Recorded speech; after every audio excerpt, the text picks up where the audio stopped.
Good morning, Sir Gistoni Papiliero. I'm Genevieve Baguio, an attorney of RTC Corfield Davao.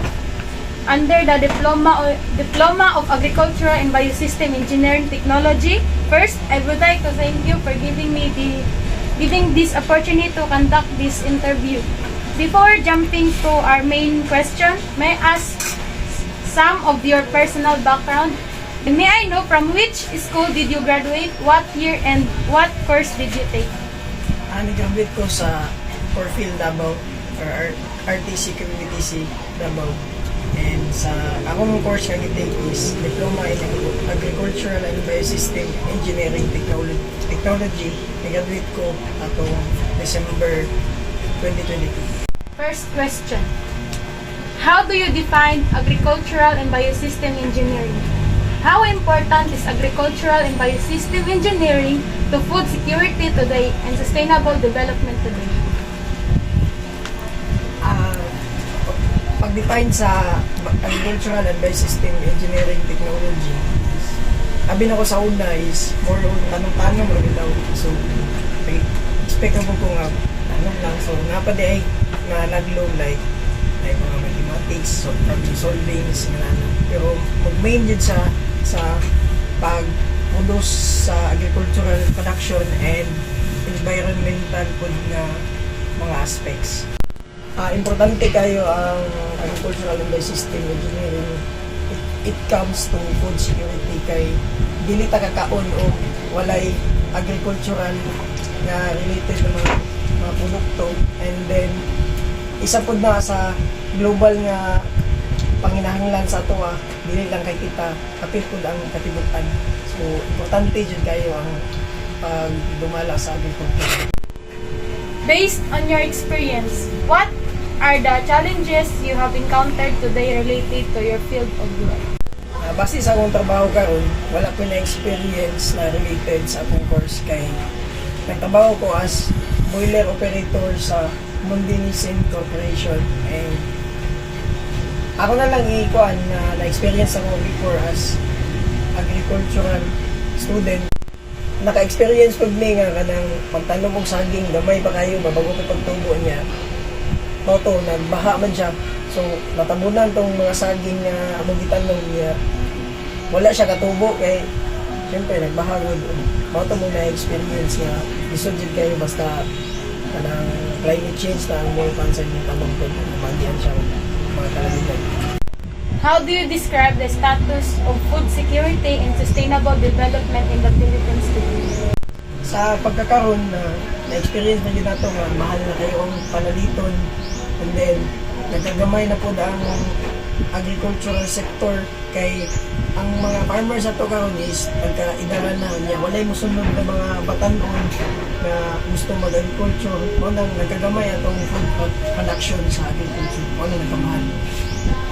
What are the platforms, advocacies, or programs you have proposed or initiate to combat the challenges against food security and sustainable development?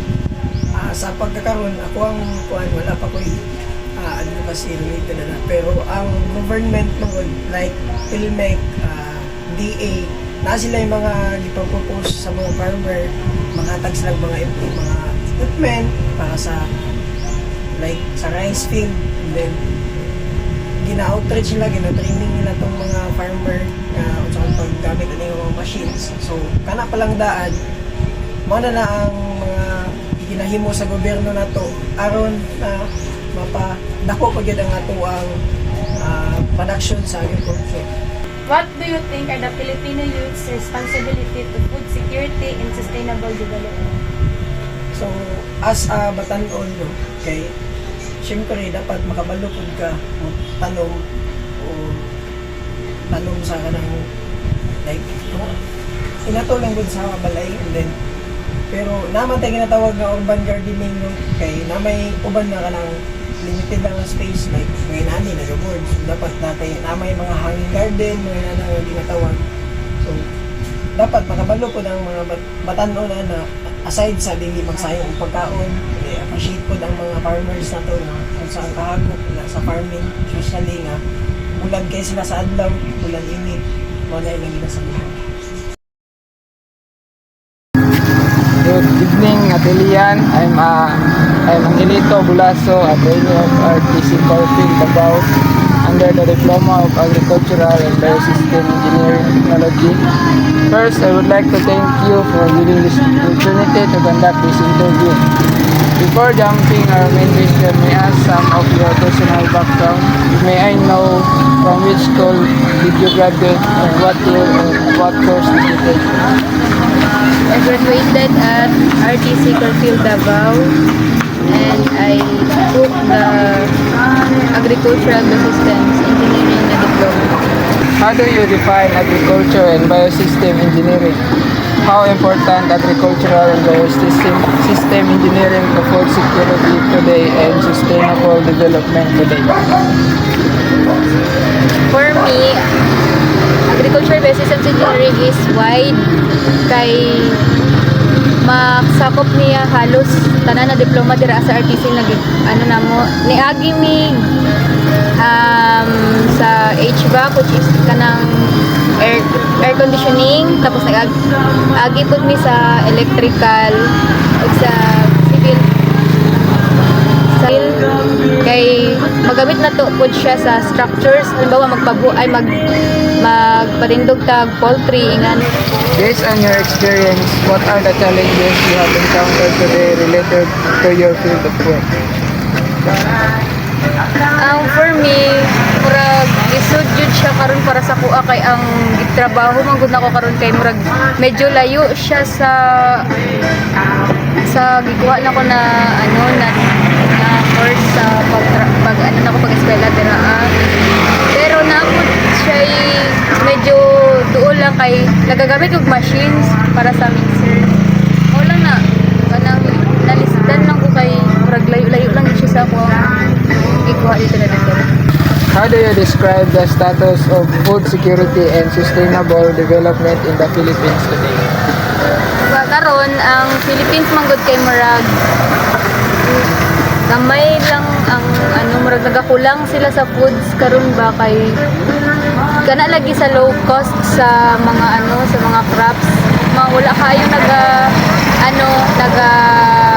tanom ang mga farmer. Kung magtanom man sila kay para sa ila lang kay kanang mga machines gud na mas mahal man gud ang machines gud nga gamiton pod kung bawa mag-harvest.